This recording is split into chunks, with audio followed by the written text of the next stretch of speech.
Welcome to NextGenEdu AI Innovation Series. I'm here at CIC talking to presidents of institutions with a quick hot list of questions and I messed it up, sorry.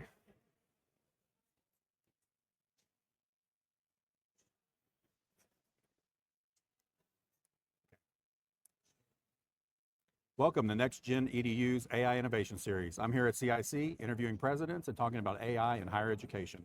Today I'm joined by Michael Alexander, interim president of the New England University? Western New England University. Western New England University. I'm going to bring him on right now and we're going to get started. How are you doing today? I'm doing very well. Happy to be here with you. Thank you. Let's start by giving us a little background on yourself and your institution. I'm Michael Alexander. I'm interim president this year. It's a one-year assignment at Western New England University in Springfield, Massachusetts. I previously served for 16 years as president of LaSalle University in Newton, Massachusetts. So I would consider myself a veteran president who's failed in retirement and had to come back and find a way that I could help another wonderful campus move forward in this complicated, challenging time. Well, Michael, I guess my first question is about the present. What are you seeing as the biggest advantage of AI on your campus today? Well, Western New England, I arrived in July to find that the faculty there are experimenting with the AI in many different ways. They've won some grants, they've developed some tools, and one of those is a specific tool a professor in the College of Business developed called Walter. He's got a name of a Walter, which is a program assessment tool. Every college and university is required to assess their programs by their accreditors on an ongoing basis to improve the quality of the instruction. It's a very laborious process because you have to have faculty members review many papers or tests or projects, evaluate them according to a rubric. It takes many, many hours over a long period of time, often during the summer when they don't really want to be doing something like that, but they have to. Walter can do the same evaluation in a few minutes.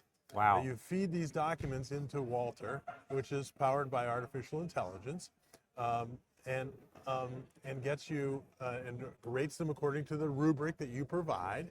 It turns out that Walter is now being beta tested at least 10 institutions around the country who are reporting that it does it in 1/10 the time or better. It's more consistent and accurate than having multiple faculty members who do it who may not grade things the right way. It's grading things all in a consistent way.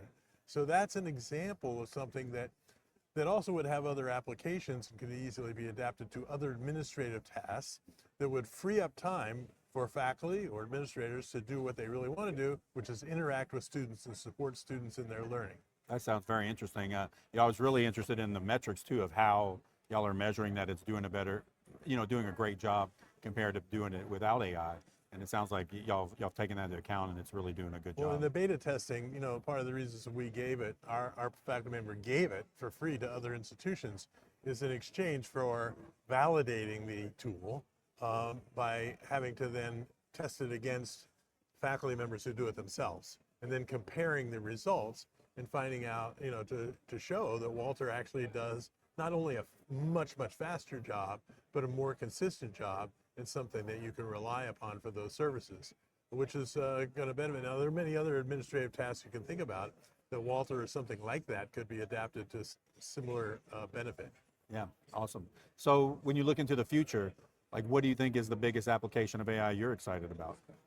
Well, the thing that I'm most interested in is seeing how AI can be used in the delivery of a quality education that delivers equal to or more consistent quality than what you get now in a classroom, where many times you might have an adjunct professor leading the class, or somebody who's brand new, or somebody who may be, have one foot out the door towards retirement. It is not always consistent from section to section. And I think that it has the opportunity to replace the kinds of online education that has become so prevalent, and where there's some very large institutions developed by online delivery. The AI delivery could do an even better job at that. If you think about it, the biggest problem in higher education, especially among the kind of small, medium-sized institutions that are here at CIC, is that it's just too expensive. People can't afford it. The reason that we're seeing surveys that now saying is higher education worth it? Do I support it? And getting low answers is simply because it's too expensive, especially the middle class can't afford it, even with the vast amounts of financial aid we give. So how do you fix that? Really, at the end of the day, there's only one way. We have to teach more students with fewer faculty.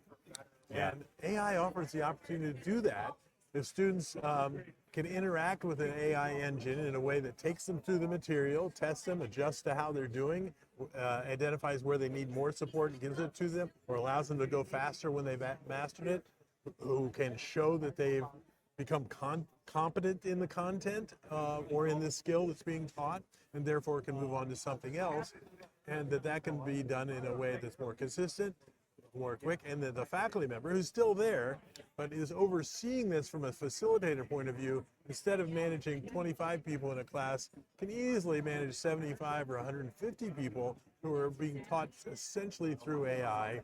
Now, do we know how to do this yet? I don't think so.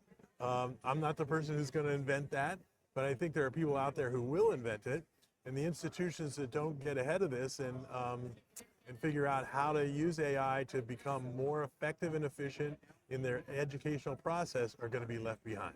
Yeah, I agree. And in my next full episode, that is addressed a little bit with Lee Lambert from Foothill De Anza. He talks about how they're trying to pilot that and pioneer that. So I think it's it's coming. Like you said, it'll be an interesting future. Well, I'll be interested in watching how various institutions or external organizations figure out how to do this to become in competition with the traditional colleges and universities. Either one is possible. Michael, I appreciate your time, and thanks again. I hope you have a great conference, and I look forward to connecting with you again in the future. Thanks for having me.